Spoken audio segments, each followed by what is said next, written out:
उन्हाळा म्हटलं की एक एक गोष्ट लोकांना आवर्जून आठवते ती म्हणजे आंब्याची। सध्या बाजारात आंबे विकायला आलेले असून ज्यामध्ये हापूस, रत्नागिरी, देवगड आंब्यांचा समावेश आहे। नावाप्रमाणेच आंब्यांची वेगवेगळी चव, आकार आणि रंग असतो। एवढेच नव्हे तर त्याच्या किमतीही वेगवेगळ्या असतात। पण तुम्ही कधी जांभळ्या रंगाचा आंबा खाल्लाय का? आता तुम्हाला प्रश्न पडेल की जांभळ्या रंगाचा पण आंबा असतो का? तर हो, जांभळ्या रंगाचा आंबा हा जपानमध्ये पिकवला जातो।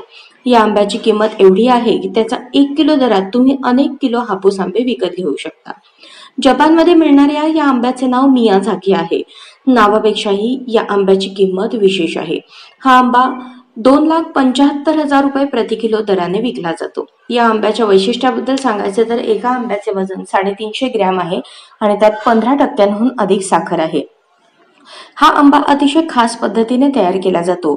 झाडाला फळे लागल्यानंतर प्रत्येक फळ जाळीच्या कापडाने बांधले जाते, त्यामुळे त्याचा रंग बदलतो। मियाझाकी आंबा पिकवण्याची पद्धत सोपी नाही। हा आंबा पिकवताना विशेष काळजी घ्यावी लागते। तसेच हा आंबा फार कमी प्रमाणात तयार होतो, त्यामुळे त्याची मागणी जास्त आहे।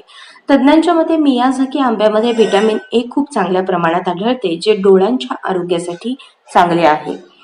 याशिवाय हे व्हिटॅमिन सी चा एक चांगला स्रोत आहे, जे रोगप्रतिकारक शक्ती मजबूत करण्यास मदत करते। त्याचवेळी या आंब्यामध्ये पोटॅशियम देखील असते, जे रक्तदाब नियंत्रित ठेवण्यास मदत करते।